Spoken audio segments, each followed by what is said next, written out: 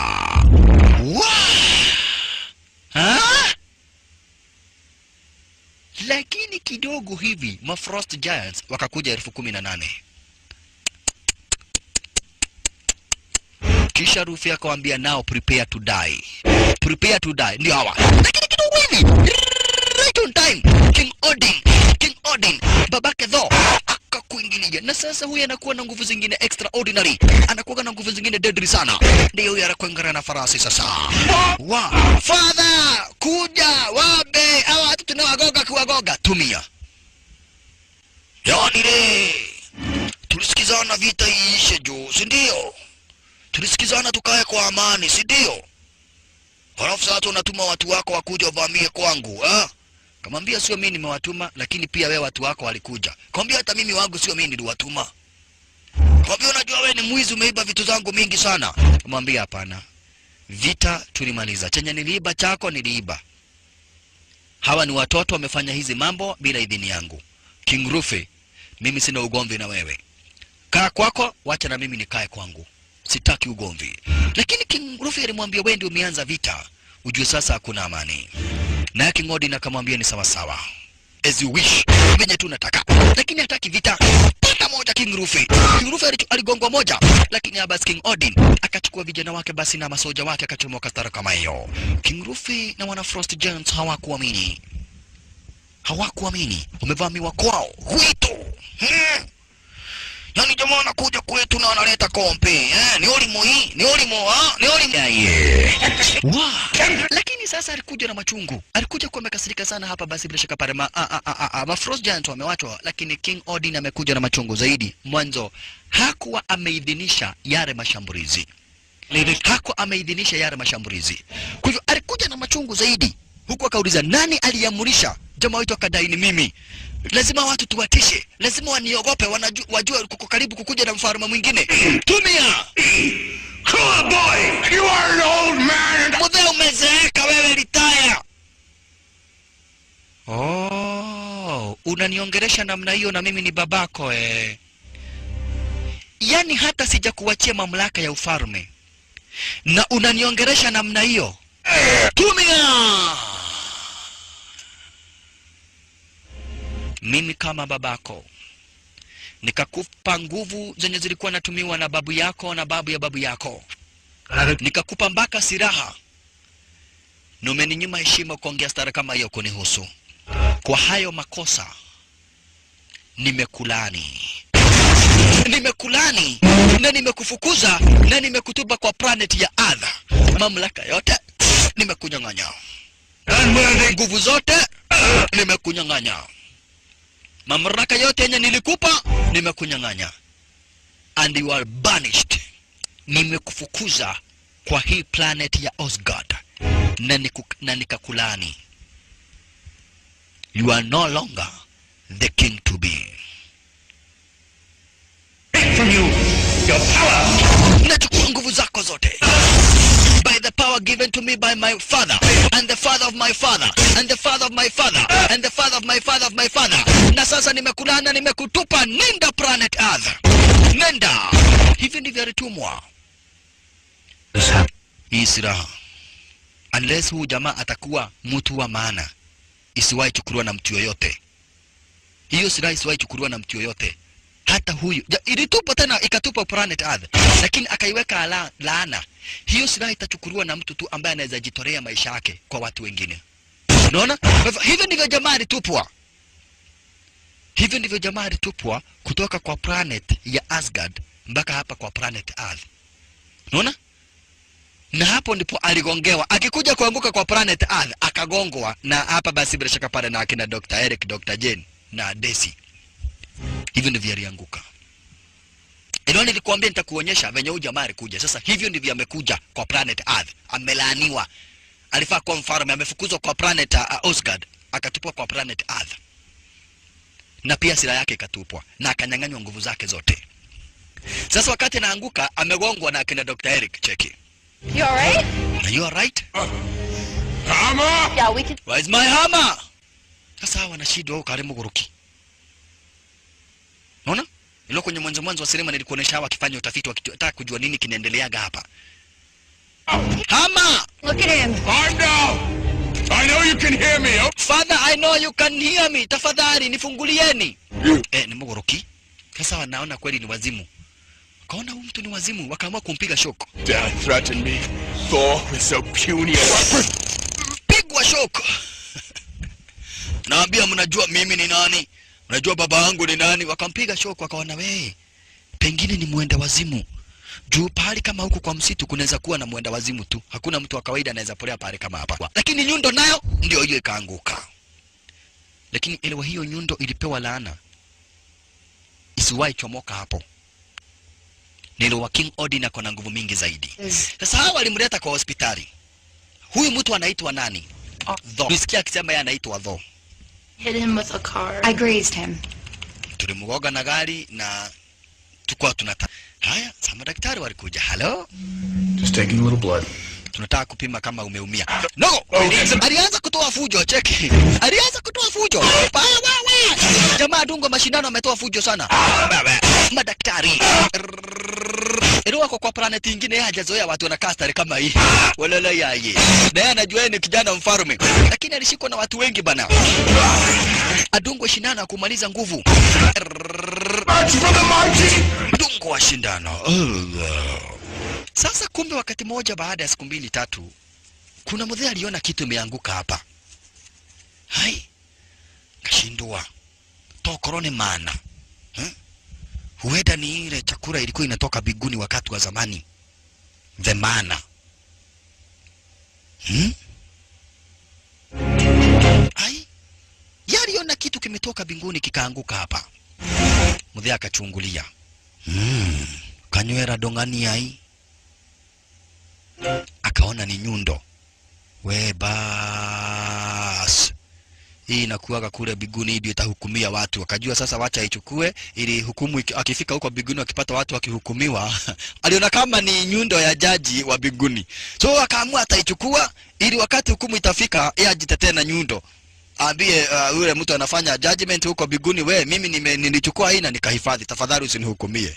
Sasa akaamua kuingoa. Lakini alijaribu kuingoa akashindwa.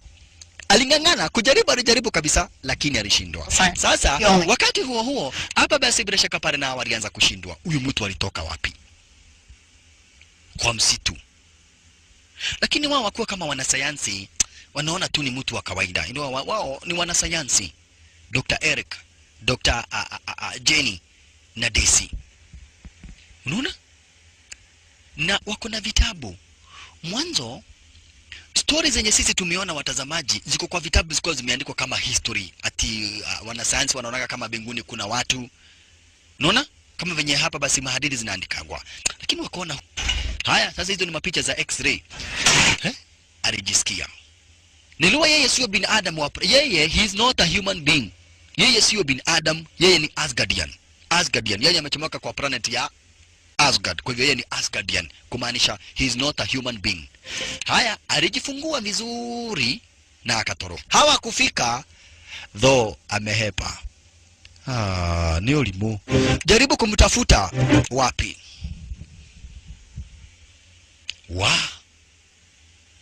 Sasa Jenny ndiye haamini. Mwanzo naona huenda kuna kitu angejua kutoka kwa huyu mtu. Niliwa Jenny yeye mwenyewe ndiye daktari. Huyu mzee Professor Dr. Eric ametoka United States akakuja hapa basi bila shaka pale panwa New Mexico yuka sana. Kidogo kurudi nyuma wakamgonga tena. Haya, kwani gari yetu iko na ugomvi na huyu mtu? Kila wakati namgonga. Kumbe mzee naye alienda kaita watu wenye nguvu. Watu wote wakaitwa, hakuna mtu anaweza. Akitoka nini? Tumeragi manedari ile nie. Watu kila mtu mwenye akona nguvu kabisa. Sasa mpaka ilifungwa hapa basi bila shaka pale na nyororo. Cheki. Ilifungwa na nyororo. Design kama hiyo. Gari ikaivuruta. Badala basi ngoke, gari yenyewe ikaharibika. Cheki. Inda.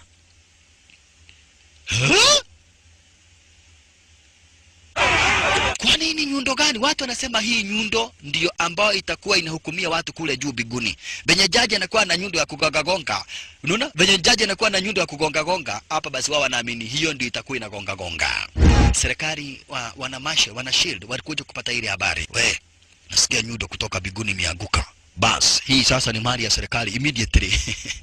Elewana serikali inakuaga ingine basi dedri. Sasa ikasemekana hiyo ni mali ya serikali. Wiketi huo shosha.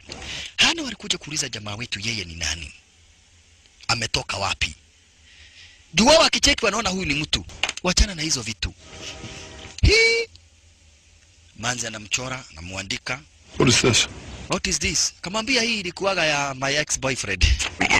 My ex. Nilikuwa na boyfriend. Nilikuwa anaitwa DJ Afro sasa. Akaniguza ororo sana nikaona hii imagine kuamkia ororo, Raj ororo, usiku ororo. Tukipatana ati kwa hoteli ororo. Hai? Kaona tuachane tu. Sustenance. Haya. Sasa Dr. Eric anajaribu ili sasa kulingana na masomo yake kama a doctor and a professor. Anamchunguza sana huyu mtu akitaka kujua ni mtu aina gani. Tuchomoke kwa planet Earth, turudi kwa planet Osgard. Kwa planet Osgard kuna watu waliwachwa na huzuni. Manzi kwa jina la Sif na wale 3 warriors zaidi hapa basi Voltage Fando na Hogana. Yes, walikuja kumuuliza hapa basi Loki. King Odin alijua namna gani tuko kwa planet Jotunheim. Lakini King Loki akawaambia yeye ndiye alimwambia. Yani Loki, I told him. What? I told him to go to Odin after we'd left. Yeah. Mimi niliambia King Odin, yani niliambia babangu kuwa although ametulazimisha twende kwa planet Jotunheim, nilikuwa najua maisha yetu inaweza kuwa hatarini. Akamwambia basi wewe ndio uliweza kumset Thor. Akamwambia hapana, niliokuwa maisha yetu tungeuawa na magiants. Frost giant wangetuua. Kwa hivyo mimi kabla hatujaenda niliambia baba yetu kuwa Thor amesema twende. Mimi ndiye nilisema tumeenda. Kwa hivyo kambu sasa wanamwambia wewe ndio umefanya Thor afukuzwe basi. Jaribu kuongea na babako. Jaribu kuongea na babako. I withdraw ile curse. Na huyo akasema It is in the house of Odin. Yeah. Rufe alisema the house of Odin is filled with traitors. Nani msaliti? Lazima kuna msaliti mwanzo. King Rufe alisema hapa kwetu kuna wasaliti. Tena yule hapa basi jamaa wa gate Heimdall. Heimdall alisema hakujua venye hawa watu walipita. Kwa hivyo lazima kuna msaliti. Kumbe Loki aliamua kuiba ile magic gasket.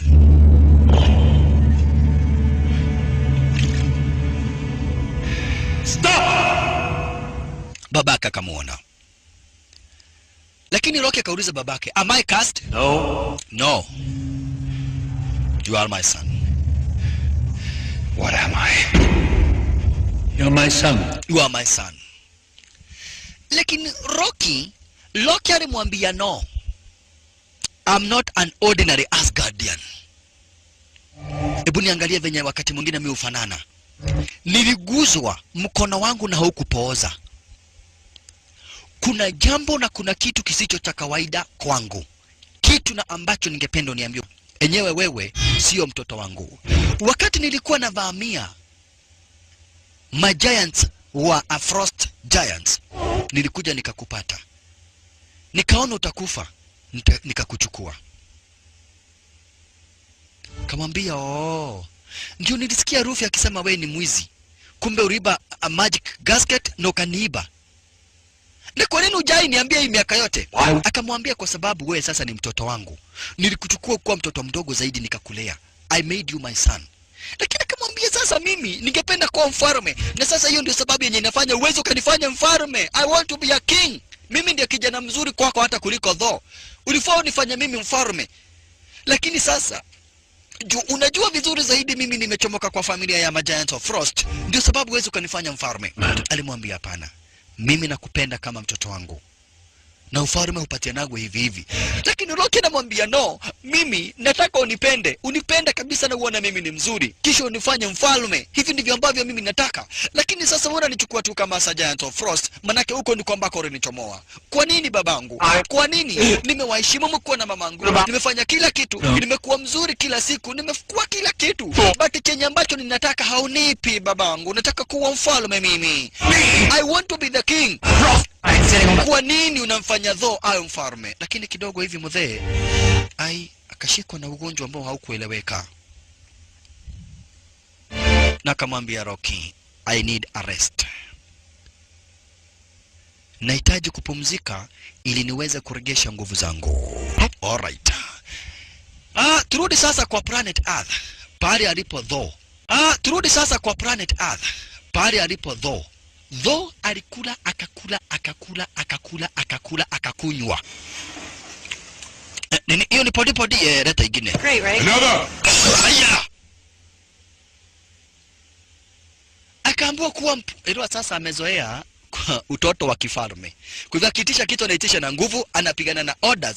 Lakini aliambiwa sasa hapa kuwa mpole, ukitisha kitu tu unasema tu pole pole yani. Kuwa mpole. Unaagiza kitu tu pole pole kwa upole. Hauhitaji kuitisha chochote hapa zina nguvu. Itisha kila kitu chenye ambacho unahitaji ndio, itisha, lakini itisha kwa upole. Kuwa mpole Vavarai. Kuwa mpole. Hiyo ndio tunataka. Tunataka hapa basi uwe mpole. kila kitu agiza kwa upole. Sasa wako wamepolea hapa, kulikuja mabouncer. Siki. Ati mnaongea nini? Mimi sijashindwa kungoa kitu. Lakini kuna hii nyundo imetoka biguni. Hii nyundo imejaribu kungolewa na kila kitu.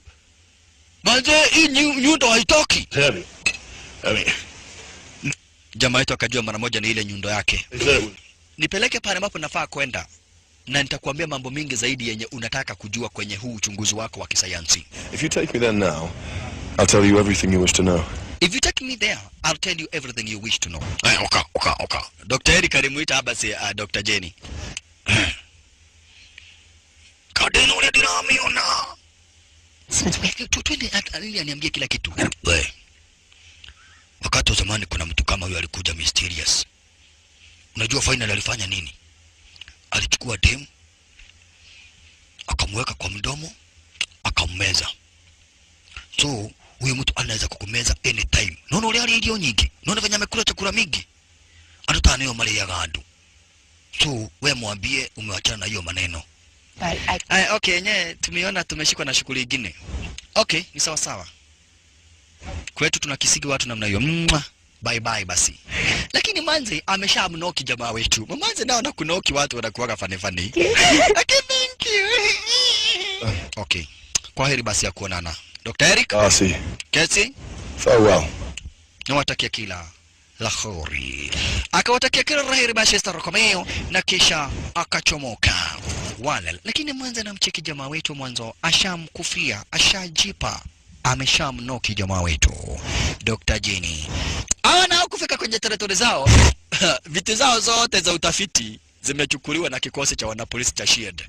Check maneno. What is going on here? Serikali kuna utafiti inafanya. Kama kumetumwa nyundo kutoka bigudi kakuje kaanguka hapa. Hii ni kuoneshana kuna utafiti fulani ambao nyinyi mnafanya utafiti ambao sio mzuri. Na hii sasa ni mambo ya serikali. Inachukuliwa na serikali, wanasayansi wa kiserikali wanachukua kila kitu chenyu. Unaona? I can't just... Na mumepatiwa shilingi 500 ya kukunywa chai kwa kuwa mkifanya utafiti. Sasa hii ni research yangu ya miaka mingi zaidi bana. Mnawezaje chukua research yangu akaambiwa ni serikali madam, serikali. Sasa serikali ndio imepatiwa ruhusa research, mtu anafanya research nyinyi mnakuja tu mara moja mnachukua hiyo uone hata leo. Hiyo ni kufanya nini? Research yangu ya miaka yote kila kitu, hata vitu vingine nimeandika hapa. Uchunguzi wote imeenda na serikali. Research yote. Na Manze angekuja kuandika kitabu ambacho basi kingeweza kumtengenezea mamilioni ya pesa. Msijali. Tutaanza. Manze anamwambia tutaanza wapi? Vitu zetu zote zimeenda. Vitu mingi ambazo basi mpaka tumejitengenezea sisi wenyewe zimeenda na hawa watu. Tutaanza wapi? Leo msijali. Ya Mungu ni mengi. Ya Mungu ni mengi. Ya Mungu ni mengi. Yeye msijali, ya Mungu ni mengi. Tutafanya nini sasa? Ndipo Jenny alicheki akaona sasa amebakia tu na option moja, kumfuata Thor. Tutomoke ara zenyewe hizo turudi basi kwa planet ya Asgard. Kwa planet ya Asgard tukuje kuona basi venye mambo yanakuaga. Mwanzo hawa wakikuja kutafuta wale hapa basi Finn na the three warriors, wakikuja kumtafuta mfalme, walipata amekalia kiti cha mfalme Loki. What? Loki akawaambia baba yangu ni mgonjwa sana. Na kwa sasa mimi ndiye mfalme. Mkiwa na shida zozote mnazileta kwangu. Period. She has refused to leave my father's bedside. You can bring your urgent matter to me. Queen ameapa atakaa na bwanake, yani mamangu na babangu wameapa watakaa. Mamangu ameamua kukaa karibu na pahali babangu amelala. Kwa hivyo mkiwa na shida zozote mnaniletea mimi. Kwa hivyo okay King, hatuna la kufanya. Leo wanajua vizuri zaidi Loki, wanajua Loki ni mtoto wa King Odin. Kwa hivyo sasa walikuja kumpa heshima zake. Lakini walikuja kumwambia tafadhali tunaomba ile banishment, yani kula kufukuzwa kwa Thor, uweze kukupiga marufuku. Kisha ututume twende tukamchukue Thor kutoka kwa planet Earth, tumrudisha hapa basi kwa planet ya Asgard. Mwanzo hapa basi alikuwa rafiki yetu, alikuwa hapa basi bila shaka para mwenzetu, na alikuwa mtu ambaye tunampenda zaidi. Kwa hivyo tafadhali tunakuomba tuturuhusu na uweze tu kukubali aweze kukuja. Lakini Loki alikataa na akadai babangu alimlaani Thor. na kwa hivyo siwezi anza kuvunja sheria za babangu. Sasa Muthe naye ndio huyo anashindwa.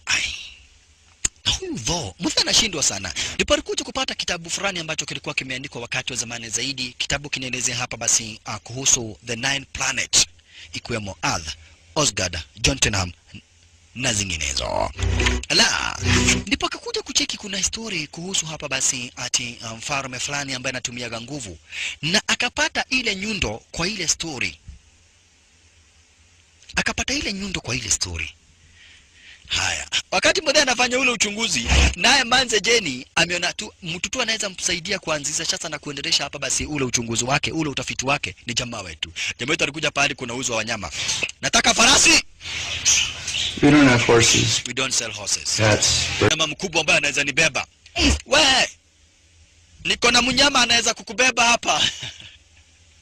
Mnyama. Sasa aliambiwa sasa leo yeye kwao hawana story za gari, wanaongea hapa story ya wanyama. Kwa hivyo anadai hii gari ni mnyama ambaye hapa basi yako na mbio. Kwa hivyo Manze alimwambia hapa basi mimi nataka kupeleka pale nyundo ilipo, but in one condition. Na wewe uweze kuniambia kila kitu. Jamaa wetu alimwambia Mr. kuambia kila kitu, lakini nitakupromise one thing. Ukinipeleka pale ambapo hiyo nyundo ilipo, nitakuregeshea hapa basi ile diary yako. Ile diary yako ambayo ulianza hii research nayo, hiyo diary nitaweza kukuletea. Alright. Sasa Jenny alionywa na Dr. Eric, lakini sasa basi amekuja kumtafuta jamaa wetu mwanzo anataka kumaliza ule utafiti wake. Mwanzo ni utafiti za research. Amekuwa akifanya hii research hapa basi kwa muda wa miaka mingi zaidi. Kwa hivyo hapa basi aliamua kuja kufanya aliamua kutafuta ili amsaidie kuendelesha ile research yake. Alright, maridadi. Hata hivyo basi moja kwa moja walielekea hapa basi wanaelekea moja kwa moja hadi kwenye territory, hadi kwenye basement, hadi pahali ambapo ile nyundo iliweza kuanguka. Hapo ndipo ambapo sasa wanaelekea shasha. Pahali ambapo ile nyundo iliweza kuanguka. Hapo ndipo na ambapo sasa wanaelekea. Cheki maneno. Upande wa planet ya Osgard, kwa planet ya Osgard, Muthe bado yuko pale sasa ana recover. Yani hii ni kama ndio hospitali ya hii planet. Unaona? Unawekwa pale fulani, nguvu zako zinaanza kurudi, kila kitu inarudi na kadhalika. Lakini huyu Loki nia yake ni moja tu. Kuchukua ushukani, kuachiwa baraka na kuwa mfalme wa Osgard. Hiyo na ama hicho ndicho kitu ambacho ako na haja sana nacho. Kuachiwa ufalme, kuwa mfalme na kubarikiwa awe king of Osgard. Kwa hivyo anajifanya mzuri sana kwa mamake. Richana kwa mamake anajua vizuri zaidi, this is an adopted child. Yani anajua vizuri zaidi basi sio mtoto wake wa kulea, ni mtoto ambao alichukua hapa basi bila shaka pale kwa wale Frost Giant na kadhalika. Unaona? Lakini Loki anajifanya mzuri sana kwa mamake na kwa babake. Mwanzo anataka apewe ufalme. Wacha hawa nao wafika apate pale ambapo hapa basi nyundo ilianguka. Kikosi cha Shield kimetengeneza hapa basi kimetengeneza ulinzi mkubwa zaidi. Wakijaribu wakaleta wanasayansi kuchomoka kila pembe ya ulimwengu. Wa research na wajue kwa nini yule nyundo hang'oki. Jamaa yetu naye akafika. Akaambia Manze usijari. Tunaona hiyo nyundo hakuna mtu anaweza chukua. Mimi kuiguza hii inajiletaga yenyewe. Kaa hapo nikuonyeshe. Kaa hapo. Na ujue ninakuletea hapa basi diary yako. Sawa? Kuna hakika hiyo nyundo utaweza. Watu wamejaribu baka watu wote wenye wako na nguvu za kila aina. Wameitwa wameshindwa. Wewe utaweza. Ngoja nikuonyeshe. Hiyo nyundo hata nitaifanya hivi uone tu ikikam. Nyundo yenyewe ni ya maini. Alright. Na wanasayansi wamekuja hapa, wanasayansi wa kila aina. Oh, this is chronicles of Mitopontians. It's metaphoresis. Punde si punde. Jamaa wetu. Chukua. Akaanza masoja. Akaanza masoja. Anataka kuingia kuro pando nane shasha. Jamaa wetu Agent down. Wanashindwa kafahamisha zao kumeharibika na kuna mtu ambaye amesha kuingilia raza nyawezi. Wana polisi wakafahamishwa hapa kuna hatari, kuna mtu ambaye ameweza kukuingilia raza nyawezi shasha. lakini jamaa wetu anataka yule nyundo wake. Manza naye akapigia Dr. Eric akamwambia Dr. Eric, nilifanya venye ulinionya. Hi, Eric. It's me. Don't worry, I'm fine. But, just in case you don't hear from me in the next hour, just come by the crater site and try and find me, okay? I did exactly what you told me not to. I'm sorry. I did exactly what you told me not to do. I am sorry. Uliniambia basi niwache na shughuli za ujamaa na nisimleta hapa, lakini nishamleta. Na hapa kumechomoka kitanzi shasha. Wanasayansi hapa basi wamejaribu na wametengeneza hapa na wafanya kila kitu. Huko jamaa wetu na yeye sasa ndio huyo. Check maneno. Walala, washalala. Anataka ile nyundo. Huko sasa kukaanza kutuma masenari majitu shasha. Kikosi cha shield kina mama senari, ma specialist, lakini wote anawaweka kando.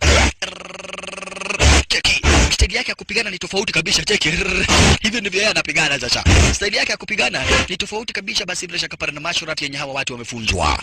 Wow, iwataka ule nyundo wake. Kwani yako wapi Ng'ang'aduma? Unaona? Ng'ang'aduma akaitwa na kisha kukaitwa hapa basi bila shaka para sniper. Bash.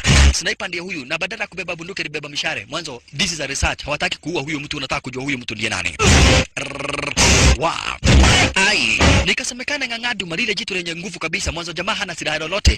Basi inasemekana apigwe na mikono. Ila hana silaha na wanashido wanajua hivyo. Hivyo sasa inasemekana akamatwe.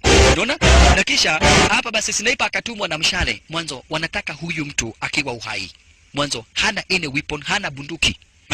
Huyu mtu asipigwe risasi, nataka ashikwe kukamatwa. Si anatumia mikono na nyinyi tuko wengi basi ashikwe na mikono akamatwe. Na tafadhali mtoe Ng'ang'aduma. Kidogo hivi. Ng'ang'aduma. Ng'ang'aduma. Chukua. Sasa huyu ndiye akona nguvu kabisa. Padicho mwana upande wa nje stara kama hiyo chucha. Mshale uko shiteni bae. Elewa wanamtaka huyu jamaa kwa uhai. This is a research. Na huyu jamaa hana silaha lolote. Sasa Ng'ang'aduma ndiye mdindiri sana kwa kikosi cha wana shield. Ng'ang'aduma shasha ndiye mdindiri kabisa kwa kikosi cha wana shield. Check maneno. Wa Ng'ang'aduma. Chukua. Asante sana. Ng'ang'aduma aliwekelewa. You brale wewe. Sura hii. Ala. Ashalala. Ikawa ni vivyo kisha sasa ni achukue yule nyundo wake. Mwanzo naamini basi bila shaka para yeye hapa basi bila shaka pala yule nyundo ni wake, na kwa hivyo kumchukua basi ni kwa urahisi zaidi. Nyundo ndio huyo. Wakaamua kuona huyu mtu anataka kufanya nini. Mwanzo wamejaribu kuvuruta mpaka na nini, wameshindwa. Sasa na jamaa akajiwa basi, I have back my powers. Naona? Nguvu zangu sasa zinarudi. Hana wanatakaambua hold it. Wacha tuone kama yeye ataweza kufaulu kuchukua hii kitu juu kama watu wote wameshindwa mpaka tractor inajaribu kuvuruta inashindwa. Acha tuone. Jamaa itakaichukua. Ndio hiyo. Lakini kidogo. Haya. Woi. Hakuamini jamaa wetu though. Wakati alijaribu kuchukua yule nyundo akashindwa.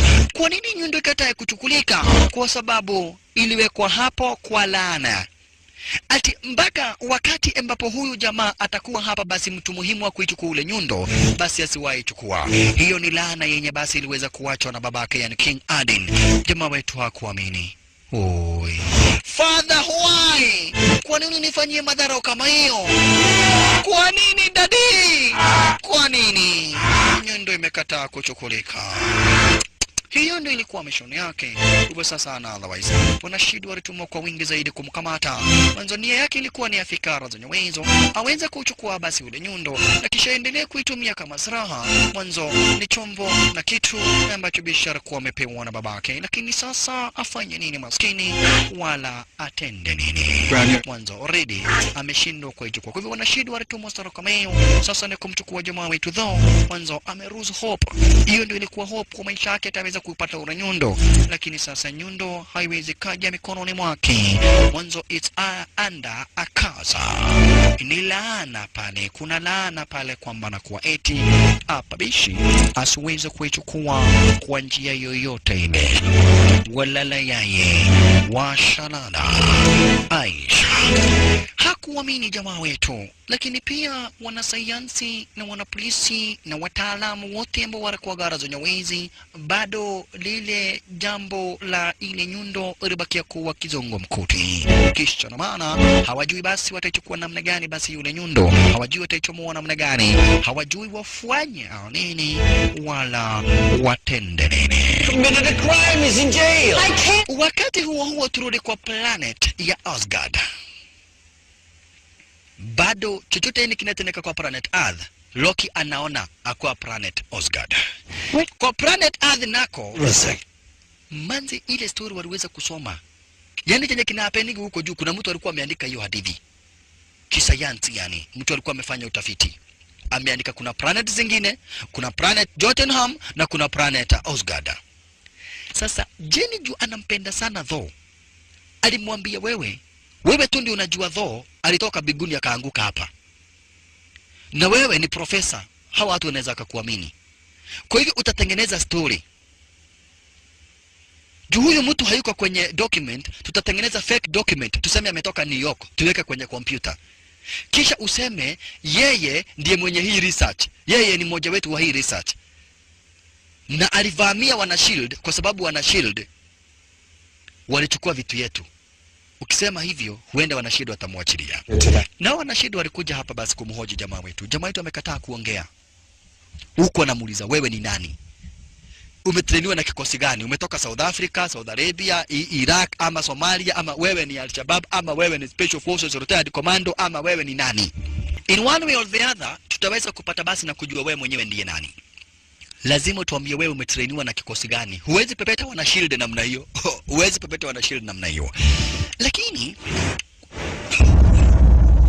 brother yake alikuingilia, Loki. What are you doing here? What are you doing here, Loki? See you. I came to see you. What's happened? Akaambiwa Jotunheim. Akaambiwa babako amekufa. Dad is dead.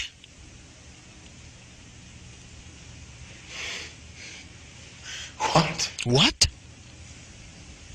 Your banishment. The threat of a new war. It was too much for him to bear.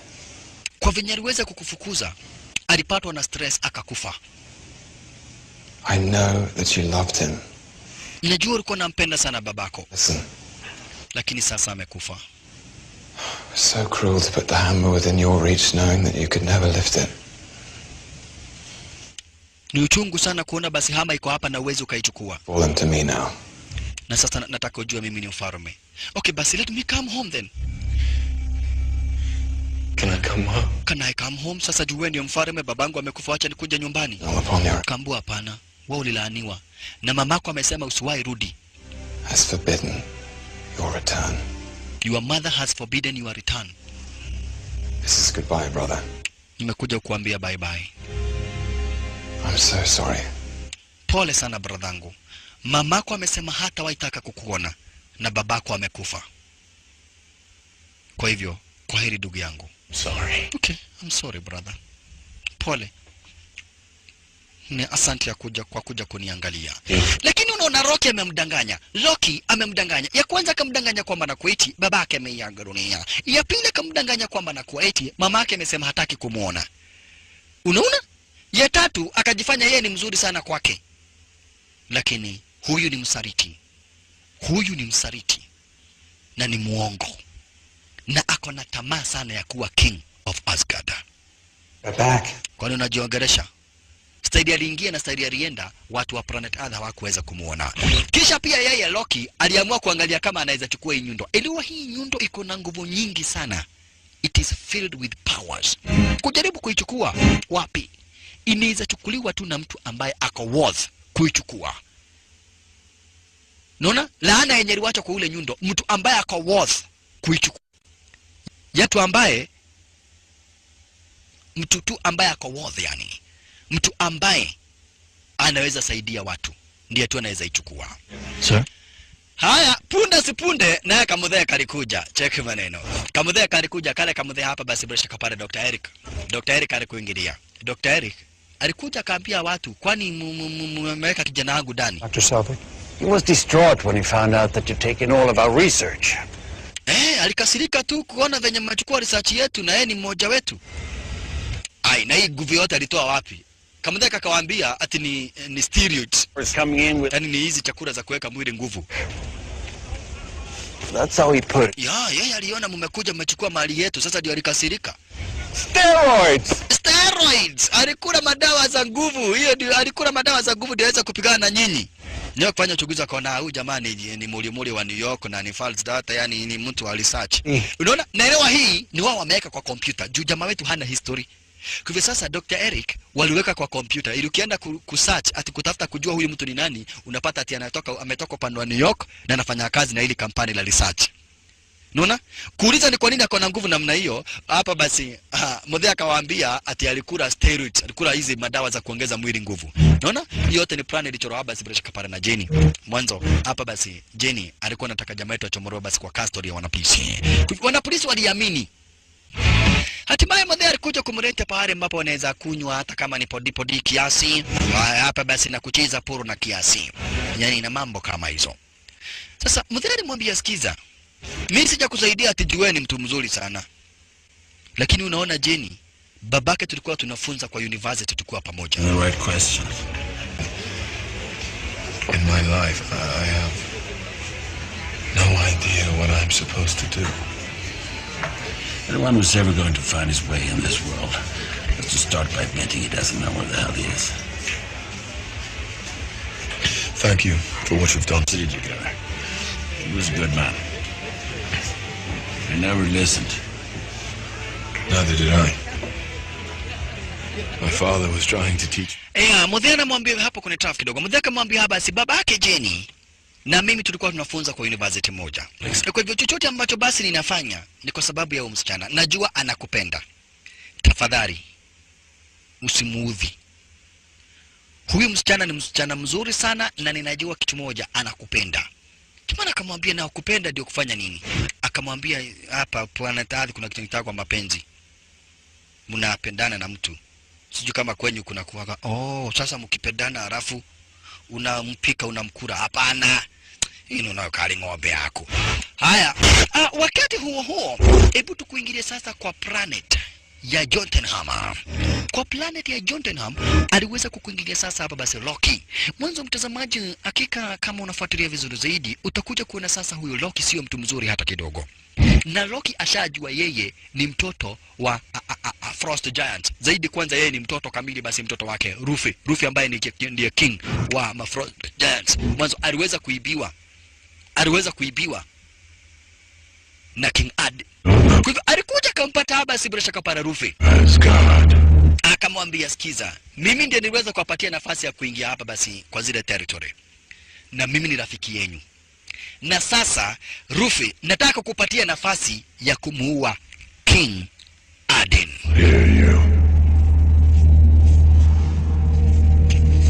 I will conceal you. Nitawaingiza kule ndani. Full of your soldiers.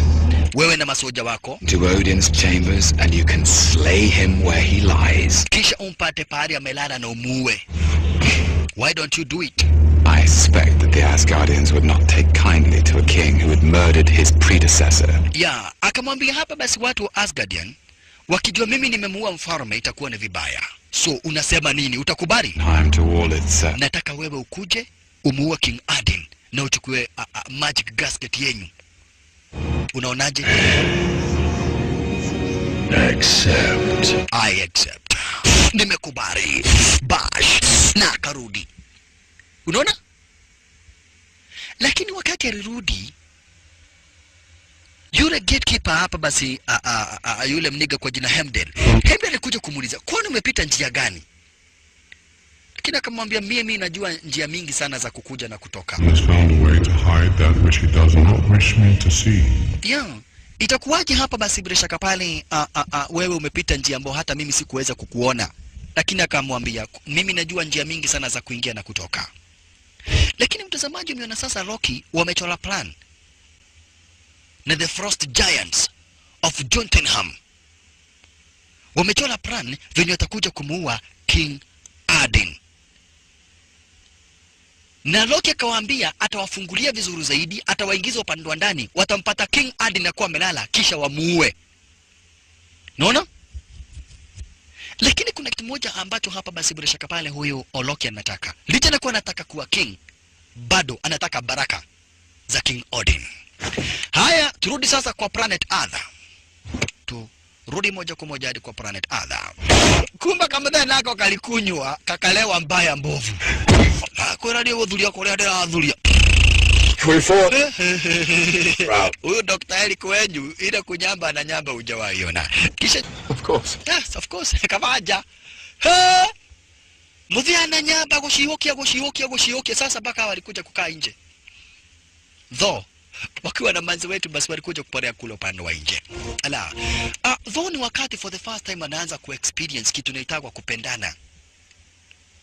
Unaona? Na manze amempenda yake yote mpaka sasa hakuna pahali amebakisha. Manze shampenda jamaa wetu yake yote hakuna pahali amebakisha. Lakini sasa jamaa wetu though ni wakati anaanza sasa kusikia kuna kitu inakuaga, unaona? Kuna manze kabisa amempenda yake yote hakika. Nashindwa atamwambia namna gani. Nashindwa ataanza kumhadithia akianza wapi akielekea wapi. Sasa ndipo alimuuliza we, kwenyu ni wapi? Akamwambia kwanza shika hii. I promised you. Hey, that's so good of you.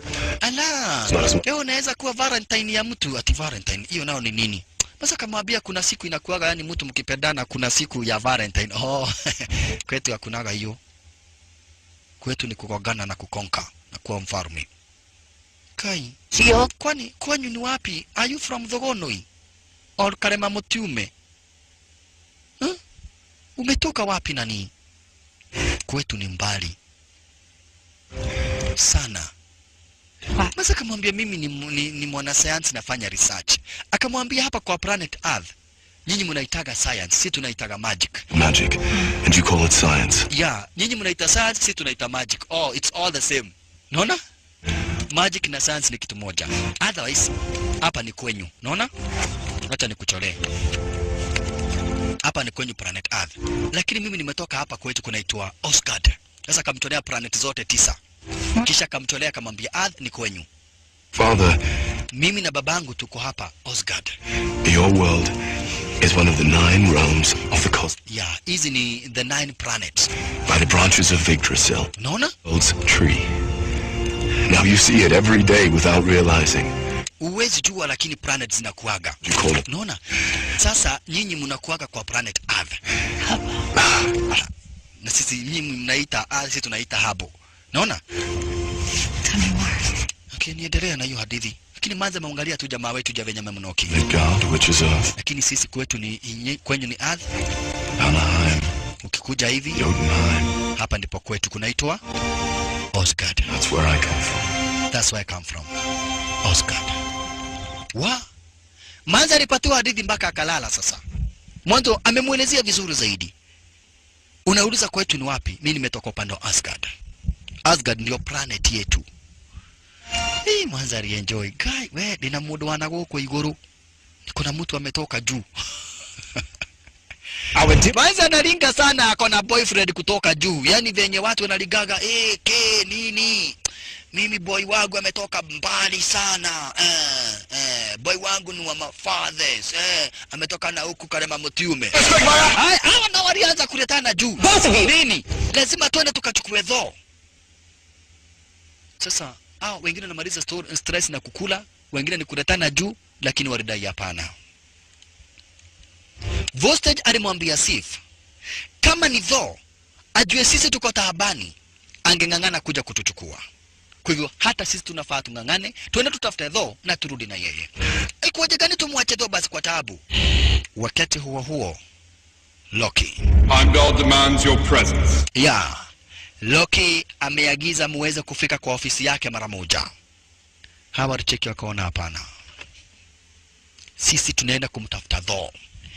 Niliwapia hapa basi bila shaka pale Heimdall alikuwa rafiki mkubwa wake hapa basi Thor. Hawa walikuja kumwambia Heimdall, tafadhali tufungulie. Mimi nimepatiwa amri nisifungulie mtu yoyote, lakini aliwacha amefungua cheki. Huyu mtu haelewekagi. Lakini amewafungulia.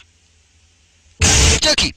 amefungulia basi Bifrost imefunguliwa ili waweze kusafiri kutoka kwa planet hapa basi ya Asgard kuelekea moja kwa moja hadi kwa planet ya Earth. Kumbe sasa na Rocky aligundua akatokwa na wazimu. Rocky aligundua hapo watu ni kuhepa wanahepa na immediately wameshafika kwa planet Earth. Hawa nao wakaona haya Bigu imenyaba watu. Ati Bigu imenyaba watu disappeared. Tuna igorori ya mea, ati igorori ya mea. Kamuri ya goro kisha sana watoke mbio mbio. Wameona Bigu imeangusha kitu. Sasa wanasema ati Bigu imekunia. Sana ni waende speedy. Wow. Then ndiye huyu watu washapendana. Mimi siamini ati mtu anapendana na mtu alitoka juu akaanguka. Haya, dhona ndiye huyu. Mudhaa tu ni kukunywa kwanza sana wakati anajaribu kukunywa kitu ya kutengeneza tumbo. Jovenya alijiweka kamnyeso. Jamaa tu ndiye anasaidia basi mpaka kukunywa kamnyeso na kadhalika. Na elewa tayari za mabeshte wake. The Three Warriors pamoja na manze kwa jina Nasif wameshafika. Na wako na compass ya kuonesha pale jamaa wetu walipo. Hana wamekuja wameogopa sana Iguru neria mea do. Akakuingilia na machungu na Rocky kuja kumpata sasa Hemdel. Kwa nini ulikuja kuachilia? Kwanza alikuja akamuita Destroyer. Akaambia Destroyer sikiza. Nataka make sure umemuua Thor na uharibu kila kitu. Unaona? Sasa Rocky amemtuma hapa basi hawa wamesha kuingia. Kai hawa wanakaaje? Wanaonekana kabisa sio watu wa kawaida. Cheki maneno. Sasa mpaka wanashiri wakati walimuona wanasema namna gani? Hata hapa kumekuja kina Jackie Chan na Afro sikiza. Tuko na Yokozuna, tuko na Jackie Chan, tuko na Afro wamekuja sijui wametoka wapi. Yaani waliona watu extraordinary. Wana please sasa. Hawa na wao watamuona jamaa wetu Thor. Sif Fando, Hogan, my friends. This is good. This is Guy. Ndio marafiki wako. Ndio, habari zenu tumefika tukaribisheni kwa vishago na vigeregere. Ni marafiki wangu. been happier to see anyone. Siku mingi sijaona watu. What are you doing here? Ati what are you doing? We came to take you home. Kwambia si babangu alikufa. Wakamwambia your father is not dead. He's sick but not dead. Is dead because of me. My father is dead because of me. Thor, your father still lives. Babako bado kwa uhai. What? Hapo ndipo akajua sasa Rocky alimdanganya. Wakati huo unaona sasa naye hapa basi Destroyer ametumwa akaambiwa aharibu kila kitu kwa planet Earth na amue Thor. Kisha Hemden alikuja kuulizwa nani alikuruhusu kuachilia watu wengine waende kwa planet Earth? Kwa nini? Lakini Hemden alikuja kumwambia Rocky, I don't trust you. Mimi sikuamini. Kulingana venye hapa basi bila shaka pale unachukua mamlaka na venye ambavyo unaongoza mimi sikuamini. Na kama kuna mtu anaweza taka kuua ni wewe. Lakini kidogo alifriziwa. Akona sumu ili ya kufanya mtu awe barafu.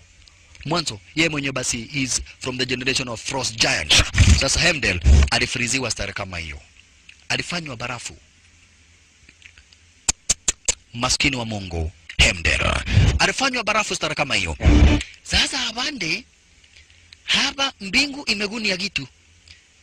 Chenye kimeguniwa kimetoroka. Lakini wakati wanaendelea kubonga stori kama hiyo, nani alitumwa? The Destroyer. Makosa. Hawa wakachungulia na wakaona kabisa Destroyer basi bila shaka para ni kuingilia. Eneo wanapressure wanahabari ni ambacho kina kuingilia. Wanapressure wanahabari basi ni kitu gani ambacho kimetumwa kwa planet Earth. Lakini kwa planet Earth manzina kuambia kumeharibika zaidi. Kisha na maana kumetumwa nani? Kumetumwa the Destroyer. Kupumua moto. Kutema mate moto kama asini kombora. Wacha tuongee na yeye. Okay kijana hataki kujua kama umevalia zenye kitu ambayo umevalia. Hii ni serikali. Tunakuambia chukua mikono juu tukuweke ndani. Nasikia kijana unavaa kitu gani? Lakini kidogo hivi. Moto. Makosa. Waiona. Hawa na wao sasa hapa basi bila shaka pale walikuja kugundua mwanzo wanajua Destroyer na sasa jamaa wetu ashajua kuwa hapa basi bradake ni msaliti. Kwa hivyo aliambia watu jaribuni kuchomoa raia hapa. Mwanzo naona Loki ametumana juu mmekuja kunisaidia na mmekuja kunichukua mnipeleke nyumbani na ametuma Destroyer. Na nyinyi wote mnajua Destroyer ni nani. Kwa hivyo ondoweni kila mtu hapa. mwanzo destroyer amefika. Makusha, kila mtu tokeni bana, hepeni, kumekuja muuaji kwa jina la destroyer. Sasa wanachiliwa the destroyer, destroy nini kidogo. Anaharibu kila kitu. Ile ni amri amepewa yule destroyer. Amepewa amri ku destroy kila kitu. The three warriors wakiongozwa basi na manze kwa jina la Sif waliamua kumvamia Shasha. Sif ali ruka diseni kama hiyo na kutunga shole kama hiyo. Ala, destroyer kitu gani? Thank you Sif. Lakini kidogo ikajigeuza, ikageuka chekumanino, kugeuka ikamgeukia manze chunga. This is something design ya monyongoro. Manze akaondoka karibu apatwe na moto, kisha ikauchomoa uswadi sara kama hiyo na kuendelea kuvamia. Imetumwa na ikaambiwa destroy everything. Sasa ina destroy kila kitu. Makusha, amri imechomoka kwa King Loki. Brother Tho. Loki Shasha. Loko. Chunga nani? Wana polisi waamini mwanzo sasa planet Earth kumekuja disaster. Manze kuna vamiwa, kuna shambuliwa vibaya zaidi. Kila kitu kinaharibiwa Shasha. Kila kitu manze kinaharibiwa sasa. Woyeyai. Aishalala. Walalayai. Sif. Nataka mchomwe kila mtu hapa. Mimi tu, I am the only one who can end this. Na sifurahi kuona venye ambavyo innocent people here in planet Earth wanakufa. Kwa heri Sif. Kwa heri. We, tuchomokeni manzi. This is a war we can never end. Aliwaambia sikizeni, nataka muondoke. Kama ni mimi anataka, then let him take me. It's better I die on behalf of everyone. Mwanzo, hakuna haja hapa basi nyinyi wote mkufe. Mwanzo, this is a war that we can never end. Hakuna haja basi nyinyi wote mkufe. Na mimi tu ndiye ambaye nahitajika. Achweni muishi. Live to tell the story and let me die. Arijitolea. Destroyer, I know you are here because of me. Najua umekuja hapa juu yangu. Najua mimi ndiye nimesababisha maafa yote yameyatendeka hapa basi iweze kutendeka. Na kwa hivyo, iwapo ni mimi mnataka kumaliza, nimalizeni. Iwapo ni mimi nafaa kukufa, wacha basi na nikufe. Wacha nife kama nikukufa. Kwa hivyo nimwambia brother yake, sikiza Loki. Iwapo unataka kuwa mfalme, basi endelea na uwe mfalme. Ishi. Lakini hamuna haja mimi nisababishe maisha ya watu innocent hapa kwa planet Earth waendelee kukufa. Nimejileta mimi mwenyewe. Kama ni kuniua ulikuwa unataka, ungesema kitambo. Wacha kuendelea kuumiza watu. Nimejileta basi. Destroyer, I only wanna kill you. Hatua moja. Once and for all. Kupatwa moja na ya mwisho. Loki alitaka tu kumuua. Jamaa wetu aligongwa moja ya kumalizwa. Na Loki akakubali venye ambavyo amemeka deal. You kill me, you let the others live. It's not over. Maza kumwambia, how can you die? Jamaa wetu alimwambia, it's better one person dies and saves the life of millions of people in planet Earth. Wacha mimi nikufe. Jenny, kwa hili ya kuonana. Ulikuwaga mzuri tena nilikuwa nakupenda zaidi. But mimi, wacha nikufe. Hawakuamini kuona hapa basi Tho ni kuiaga. Ameiaga dunia. Destroyer naye ndiye sasa aweze kurudi kwenye ambako alichomoka. Woyeyai. Manzi haamini, lakini jamaa wetu amejitolea kuliko mamilioni ya watu wa kuja kuiaga dunia hapa basi bila shaka pale kwa planet Earth. Kuliko watu kama vile hapa basi bila shaka pale Sif na warriors kama vile Vostage, Vando na Hogan wakufe, ili yeye akufe kwa peke yake na wale wengine waweze kuishi. Maskini Tho. Lakini babake alikuwa amewacha laana. Akadai ile nyundo naweza chukua tu na mtu ambaye ako worth it. Mtu tuna ambaye anaweza kuhapa basi anaweza jitolea maisha yake kwa sababu ya wale watu wengine. Bash, laana ikatoka, baraka zikaingia. Sasa nyundo inatoka pale ilipo, inajipeleka baka pale mapodho walipo sasa. Mwanzo laana imechomoka na baraka imerudi kwa jamaa wetu sasa. Ala, akionyesha basi ni mtu na ambaye basi bila shaka pale anapenda watu kuliko venye ambavyo anajipenda. Cheki maneno sasa. Nyundo na iko na nguvu zingine deadly sana, iko na nguvu mingi sana tena zaidi. Nyundo una nguvu zake zote zenye alikuwa amenyang'anywa jamaa wetu. Nyundo na nguvu zake zote na mamlaka yake yote yenye alikuwa amenyang'anywa jamaa wetu, ikarudi kwake sasa.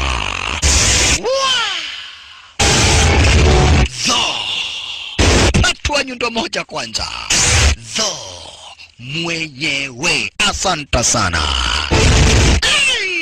Maridadi.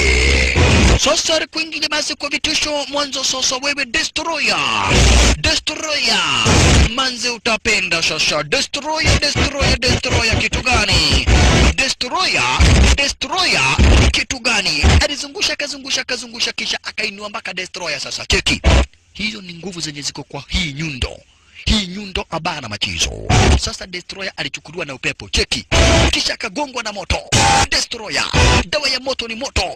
Awe destroyed na moto. Kwenda kutoa moto. Moto kapata basi na upepo.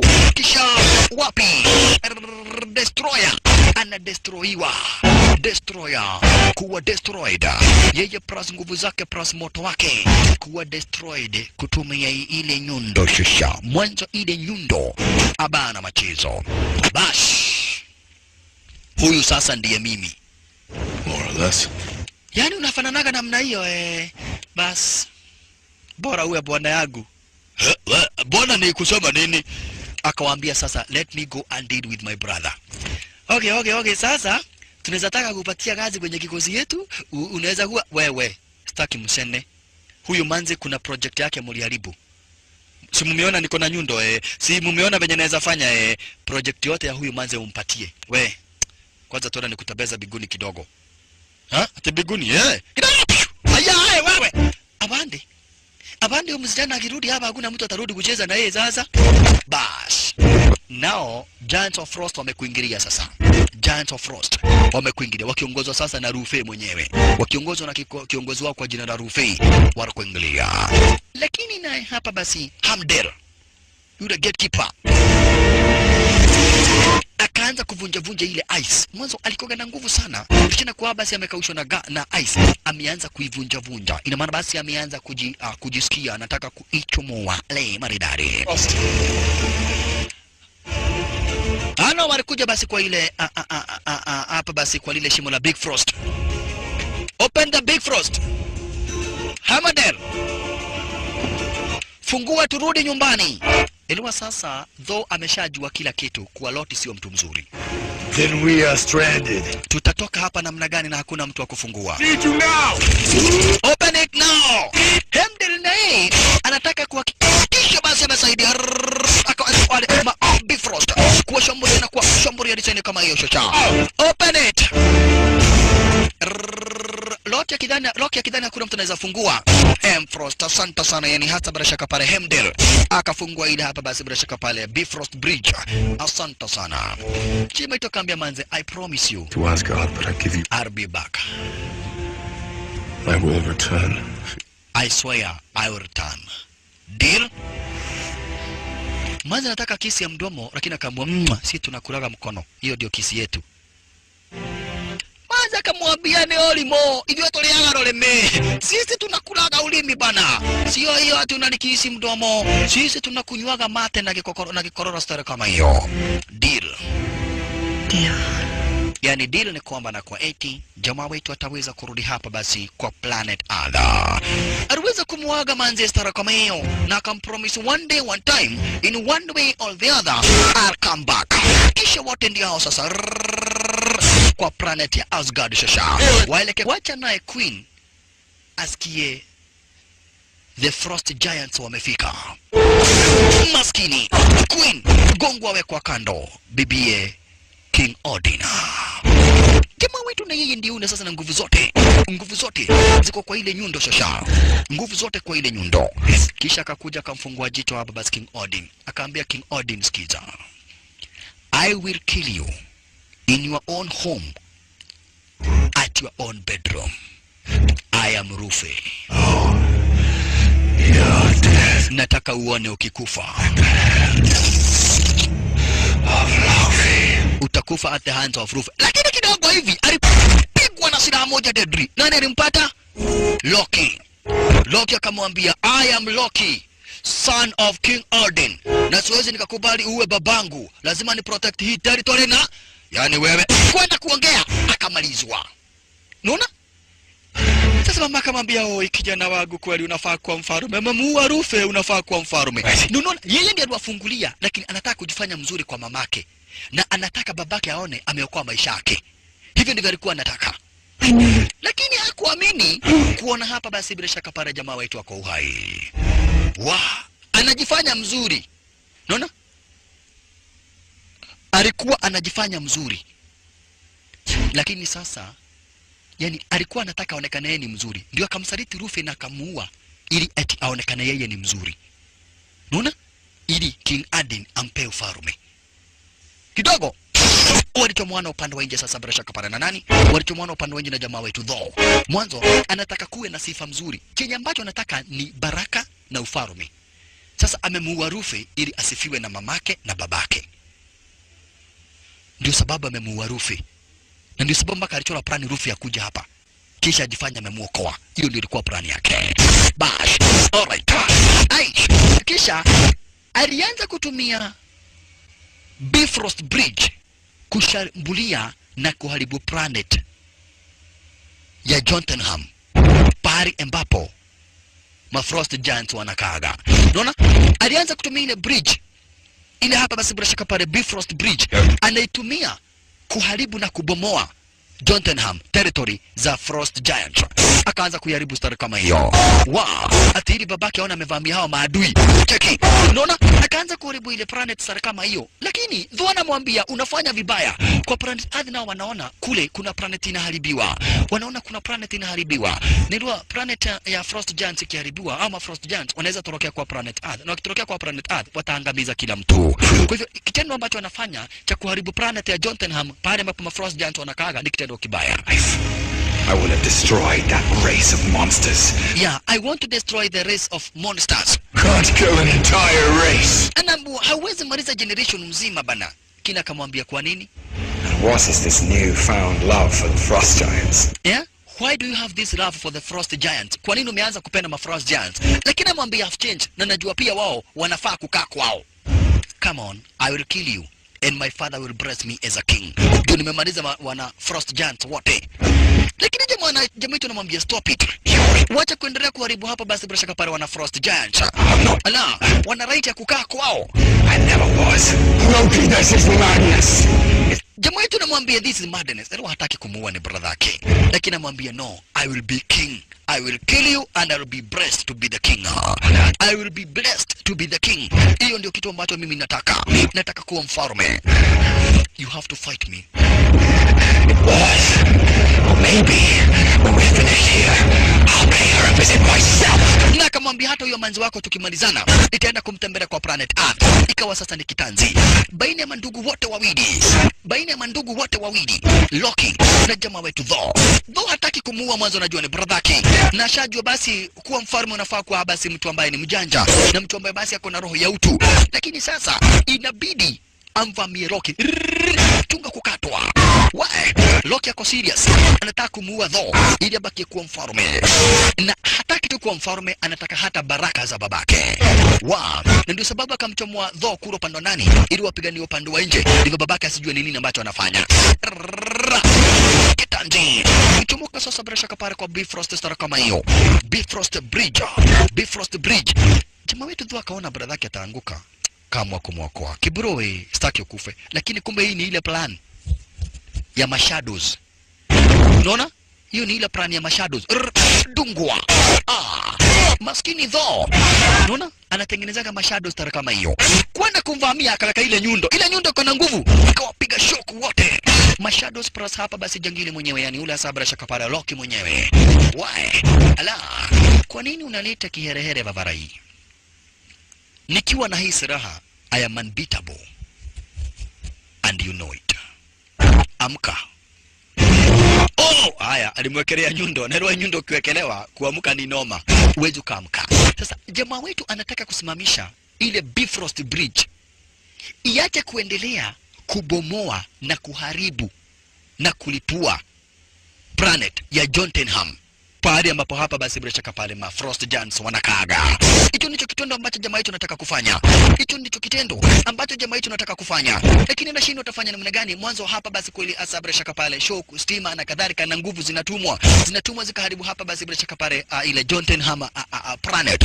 Ala, ai, territory za ma Frost Giants. Jamaa yetu anashindwa utafanya namna gani? Akaona anaweza fanya tu kitu kimoja. Kuharibu hii Bifrost Bridge. Na kwa hivyo aliamua kuiharibu. Cheki. Aliamua kuiharibu shasha. Aliamua kuiharibu ili kuokoa watu wenye wanakaaga kule sabra shaka pale kwa planet ya Jotunheim. Mwanzo hataki wafe. Hata kama ni maadui. Hapa basi sahi hawana ugomvi na wao. What are you doing? Hautaweza kwenda kwa planet Earth. Ukiharibu hapa Bifrost Bridge, hautaweza kwenda kwa planet Earth. Akadai wacha basi Kenya kitazaliwa kizaliwe. Lakini hakuna haja ya kuua hawa watu bure. Tunawamaliza bure. Na yote basi ni makosa yako. Kuruka kumdunga naye akagonga akalipua Bifrost Bridge. Hapa basi kavunjika stara kama hiyo. Sana na ameshaamuka King Odin tayari ameshaamuka. Hawa na wasabra shaka pale mrupuko na wateremsha stara kama hiyo. Bifrost Bridge imeharibika. Imeacha basi bila shaka pale kulipua planet ya Jotunheim. Imeacha kulipua. Kwenda kuanguka. Rocky akashikiliwa hapa basi bila shaka pale na Thor naye akashikiliwa na babake. Cheki maneno. Thor akashikiliwa na babake stara kama mwanzo sasa babake amesharecover na ameamuka. Ala, akamwambia daddy, uliona niliua Rufi akitaka kukuua na nimelipua na nikaharibu Jotunheim. Nibariki niwe mfalme sasa. Nimefanya kila kitu chenye mtu anaweza fanya, nikaokoa maisha yako na nikaharibu Bifrost wote nimewaua. Lakini aliambiwa never. Huo ni upuzi. Umewaua, wamefanya nini? Kuona basi amekosa, amenyimwa mamlaka kwa mfalme. Loki alijua chini ya star kama hiyo. Mwanzo alijua sasa hamna baraka atapewa, itakuwa tu ni laana ataweza kupewa. Alijiangusha akaenda wapi? Wololo yaye. Hapa napo basi jamaa wetu akawachwa star kama hiyo. Vita nazo zimepungua. Planet ya Bifrost, yani planet ya Jotunheim, pahali wana Frost Giants wanakaaga. Ile wa Frost Giants ni kama kumaanisha binadamu wa planet wa Jotunheim. Pahali basi wana Frost Giants wanakaaga basi kumeacha kuharibu wastara kama hiyo. Mwanzo ile silaha ile Bifrost Bridge yenye ni silaha na inatumiwa kusafiri hapa basi bila shaka pale imezimwa kuacha kulipua. Naye Jenny alipolea hapa kwa planet Earth, akapolea akatulia akakaa akajaribu basi kugojea kuona kama kweli hapa basi bila shaka pale Thor atakeep promise ya kurudi. Mwanzo Thor alikuwa amempromise kwamba anakuita tarudi kwa planet Earth, lakini hapa basi hajarudi. Mwanzo alikuja kuruhusu hope. Mwanzo alikuwa anatarajia Thor atakeep promise na ataweza kurudi, lakini alimngojea hapa basi Thor na hawakumpata. Walale yai. Upande mwingine basi bila shaka pale nako kwa planet ya Asgard, pahali alipo jamaa wetu Thor, hawajui pahali ambapo aliweza kuanguka brother yake kwa jina la Loki. Hawajui alianguka wapi. But all in all, hapa basi kwa planet ya Asgard wameweza kuwa kwa planet ya Jotunheim. Mwanzo hapa basi planet ya Jotunheim ilikuwa inaripuliwa, ilikuwa inakuja kuanguka basi iweze kuanguka na kuharibika kabisa ile Jotunheim planet pale ambapo ma Frost Giants wanakaaga. Lakini hapa basi Thor aliweza kuiokoa. Halikadhalika basi kuliweza kutengenezwa sherehe kubwa zaidi kwa planet ya Asgard. Kuliweza kutengenezwa sherehe moja basi murwa zaidi. Kisha na maana ameweza kurecover, ameweza kupata nafuu hapa basi bila shaka para King Odin ameweza kupata nafuu. King Odin ameweza kupata nafuu, na kwa hivyo kuliweza kutengenezwa sherehe moja basi ya kufana zaidi, sherehe moja basi ambayo ilikuwa mzuri zaidi. Lakini watu kama vile kina Sifa, Voste, Fando na Hogan wakimtazama kijana wetu wanaona hapa basi hana furaha, mpaka Queen yani mamake jamaa wetu Thor akimchungulia anaona kweli basi huyo jamaa hana amani, hana furaha hata kidogo. Kisha na maana hapa basi bila shaka pale ana miss na anatamani kuwa na ule manze kwa jina la Dr. Jenny. Ala, hata hivyo hapa basi Sifa angependa yeye achukuliwe na apendwe basi na aweze kuolewa na huyu jamaa wetu ambaye hapa basi bila shaka pale ni mfalme sasa. Unaona, ambaye hakika atakuja kuachwa wadhifa wa ufalme. Lakini jamaa wetu hana haja na Sif. yeye ako na haja basi na Dr. Jini. Mwanzo Dr. Jini ashamuonesha mapenzi basi bila shaka pale ambao jamaa wetu hakuwa anajua. Na hata hivyo jamaa wetu alikuja kuuliza na babake, unaona sasa unaweza kuwa mfalme? Lakini akaambia babake, hapana, niko na mengi ya kusoma, niko na mengi ya kujua, niko na mengi ya kutafsiriwa ili niweze kuwa mfalme.